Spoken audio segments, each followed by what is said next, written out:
اعوذ باللہ من الشیطان الرجیم بسم اللہ الرحمن الرحیم وَإِذْ قِيلَ لَهُمُ اسْكُنُوا هَٰذِهِ الْقَرْيَةَ، اور یاد کرو جب ان سے کہا گیا تھا کہ آباد ہو جاؤ اس بستی میں، یہ جیریکو، اریحا، پہلا شہر فلسطین کا کہ جو یوشع ابن نون جوشوا ان کی سرکردگی میں جب بنی اسرائیل نے قتال کیا ہے پھر تو یہ پہلا شہر فتح ہوا۔ جب ان سے کہا گیا کہ اب اس میں تم رہ سکتے ہو، بس جاؤ، وَكُلُوا مِنْهَا حَيْثُ شِئْتُمْ، اور اس میں سے جو بھی چاہو جہاں سے بھی چاہو تم کھاؤ، وَقُولُوا حِطَّةٌ، اور دیکھو استغفار کرتے رہو، کہتے رہو اے اللہ ہمارے گناہ جھاڑ دے،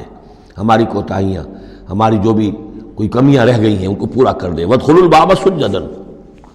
اور جب داخل ہو شہر کے دروازے میں تو سر جھکا کر داخل ہو، تمہاری گردنیں اکڑی ہوئی نہ ہو، نغفر لکم خطیئاتکم، ہم تمہاری جو بھی خطائیں ہیں وہ بخش دیں گے، جو بھی غلطیاں ہوئی ہیں فروغ گزاشتیں ہوئی ہیں ان سب سے درگزر فرمائیں گے، سنزید المحسنین، اور نہ صرف یہ کہ وہ خطائیں معاف کر دیں گے، جو ان میں سے محسن ہوں گے تم میں سے انہیں تو اب اور دیں گے، ان کے درجات بلند کریں گے، ان کو اور اونچے سے اونچے مراتب عطا کریں گے۔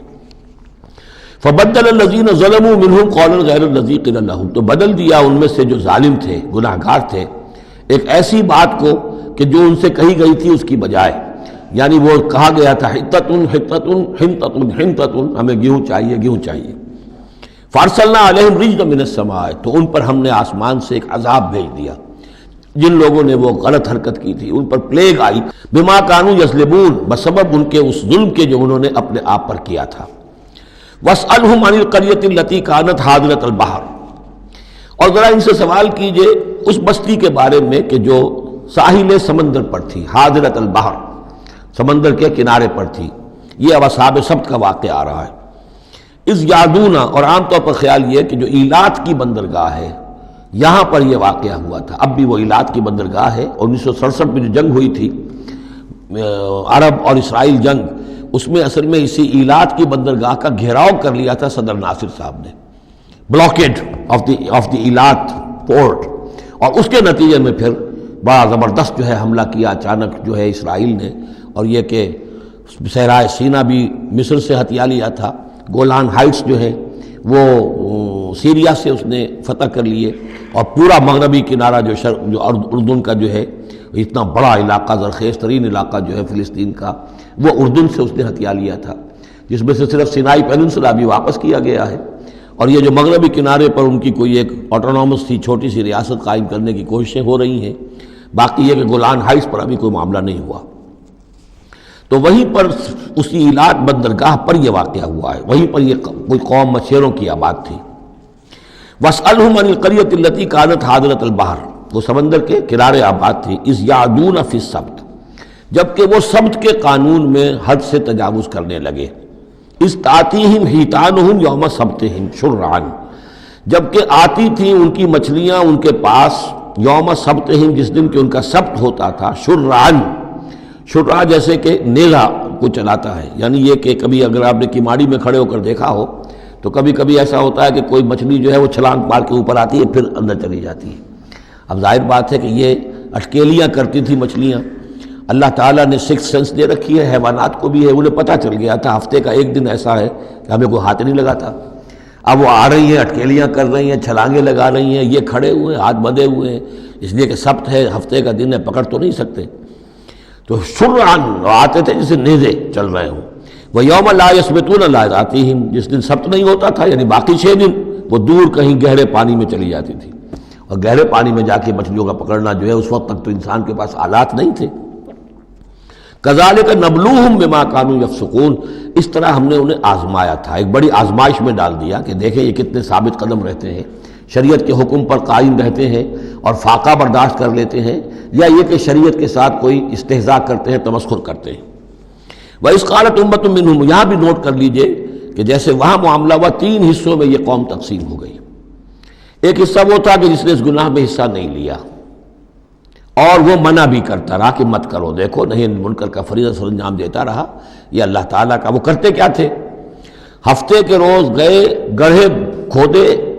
اور سمندر کا پانی اس میں لے آئے ساحل کے ساتھ گڑھے کھود کر، تو اس کے ساتھ مچھلیاں بھی آ گئیں، واپسی کا راستہ کر دیا بند، مچھلی کو ہاتھ نہیں لگایا، ہفتے کو اتوار کو جا کے مچھلی پکڑ لی، تو فائدہ کیا ہوا؟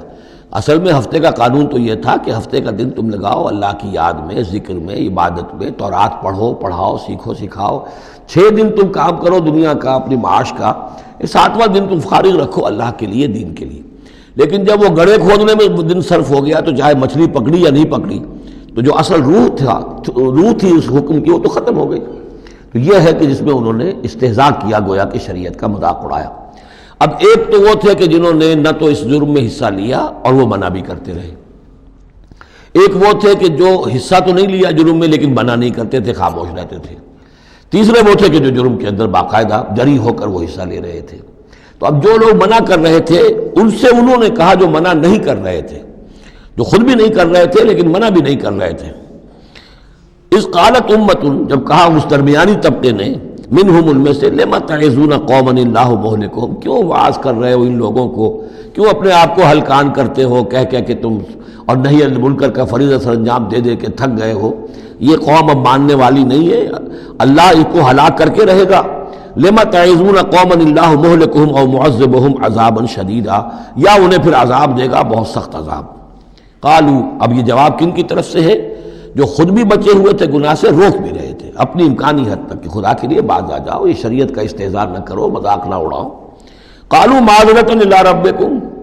انہوں نے کہا کم سے کم اپنے رب کے ہاں ہم عذر تو پیش کر سکیں گے کہ اے پروردگار، ہم آخری وقت تک انہیں روکتے رہے، ہم نہی عن المنکر کا فرض سر انجام دیتے رہے، ہم نے اپنی بات نہیں چھوڑی، ہم نہ صرف یہ کہ اس گناہ سے خود بچے رہے بلکہ ان گناہ گاروں کو بھی روکتے رہے۔ وَلَعَلَّهُمْ يَتَّقُونَ، اور یہ اس سے بھی زیادہ اہم ہے، اور کیا پتہ ہو سکتا ہے ان میں تقویٰ پیدا ہو جائے۔ کیسے آپ کہہ سکتے کسی ایک بندے کی سمجھ میں آ جائے، کوئی ایک شخص تائب ہو جائے؟ تو جیسا کہ حضور کی حدیث ہے، حضرت علی سے خطاب کر کے آپ نے فرمایا، لا یہدی اللہ بک رجلا واحدا خیر لک من حمر النعم، اگر اللہ تمہارے ذریعے سے علی ایک شخص کو بھی ہدایت دے دے تو یہ تمہارے لیے سرخ اونٹوں سے بڑھ کر دولت ہے۔ تو اگر ایک بھی بچ جائے، لعلہم یتقون، فلما نسوا ما ذکروا بہ، تو پھر جب انہوں نے نظر انداز کر دیا اس نصیحت کو جو انہیں کی جا رہی تھی، یعنی لگے رہے اپنے اس جرم کے اندر، انجینا الذین ینہون عن السوء، ہم نے بچا لیا ان کو جو کہ بدی سے روکتے تھے، عذاب سے بچے ہیں صرف وہ جو بدی سے روکتے تھے۔ وَأَخَذْنَا الَّذِينَ ظَلَمُوا بِعَذَابٍ بَئِيسٍ بِمَا كَانُوا يَفْسُقُونَ، اور پکڑ لیا ہم نے ان کو کہ جو اس ظلم میں، گناہ میں اور شریعت کا استہزاء کرنے میں کہ جو مجرم تھے، ان کو ایک بہت ہی برے عذاب میں پکڑا، ان کی اس ناہنجاری کی وجہ سے، سرکشی کی وجہ سے، نافرمانی کی وجہ سے۔ فَلَمَّا عَتَوْا عَمَّا نُهُوا عَنْهُ، جب وہ بڑھ گئے، چڑھ گئے، بہت ہی آگے بڑھ گئے ان چیزوں میں جن سے ان کو روکا گیا تھا، قُلْنَا لَهُمْ كُونُوا قِرَدَةً خَاسِئِينَ، تو ہم نے کہہ دیا کہ اب ہو جاؤ بندر، ذلیل بندروں کی شکل میں ان کی صورتیں جو ہیں وہ تبدیل کر دی گئی۔ یہ ہے وہ مکمل واقعہ کہ جس کا حوالہ اس سے پہلے کئی بار آ چکا ہے۔ سب سے پہلے سورہ بقرہ میں بھی آیا تھا، اس کی تفصیل یہاں آ گئی ہے۔ صدق اللہ العظیم۔